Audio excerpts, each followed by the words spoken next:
Oggi noi di QDP News andremo alla scoperta del biliardo. Siamo qui al Circolo Otello di Conegliano con il neopresidente della Federazione Biliardo Sportivo, Andrea Chiesura, per la Regione Veneto e Trentino Alto Adige. Naturalmente Luca, io per giocare devo togliermi la giacca, anche perché se io giocassi con la giacca sarebbe una mancanza di rispetto nei tuoi confronti, perché significa che io ti sto sottovalutando e sono in grado di batterti in qualsiasi condizioni e anche con l'abbigliamento non adatto. Quindi, intanto, vuoi che giochiamo a 8:15? Sai che non è la mia specialità, perché io sono un giocatore di birilli, è prettamente uno sport psicologico. Naturalmente senza tecnica non si va da nessuna parte, ma al di là del gesto tecnico, quindi della preparazione, della conoscenza del gioco, ci sono delle dinamiche psicologiche, un filo invisibile che unisce i due contendenti che resiste durante tutta la partita, e spesso le partite si vincono rompendo quell'equilibrio. Il giocatore che riesce in qualche modo a prevaricare e a rompere l'equilibrio psicologico dell'avversario ha buone probabilità di vincere.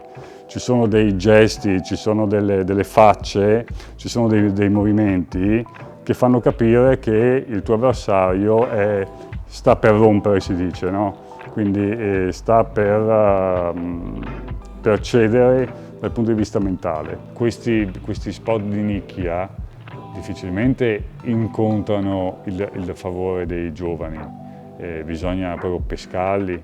Quando ti dico che il biliardo è conosciuto da tutti, nell'immaginario collettivo italiano tutti sanno che cos'è un biliardo e tantissimi sono quelli che almeno una volta hanno giocato a biliardo. Però i giovani hanno mille interessi, hanno mille stimoli, hanno mille distrazioni, mentre una volta ai miei tempi praticamente ogni bar, ogni trattoria e ogni sala giochi aveva i biliardi.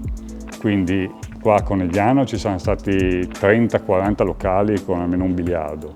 È chiaro che se un giovane entra in un bar e vede un biliardo, entra in una trattoria vede un biliardo, entra in una sala giochi e vede un biliardo, è più facile che alla fine gli venga la voglia di provare quel gioco.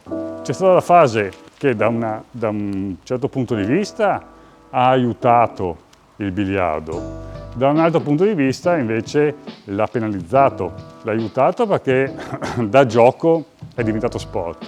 Quindi si sono aperti dei centri sportivi dedicati al biliardo. Anzi, il biliardo è stato un lapsus, però forse è giusto parlare di sport dei biliardi e non del sport del biliardo, perché i giochi, le specialità sono diverse e anche i tavoli cambiano.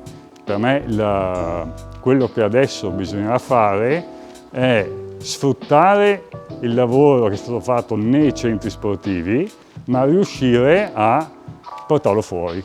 Dal 2014 la federazione ha avviato un progetto, il cosiddetto progetto scuole in cui il biliardo è una materia scolastica, quindi è una materia che va in pagella, è una materia che dà un voto.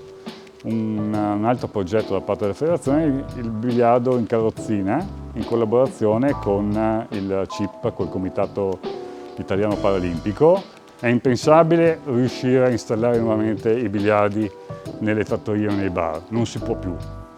Però magari negli spazi aggregativi dei giovani, dei teenagers piuttosto che anche degli universitari, ci sono degli spazi in cui è possibile installare un biliardo che funga da catalizzatore, perché il biliardo è magia.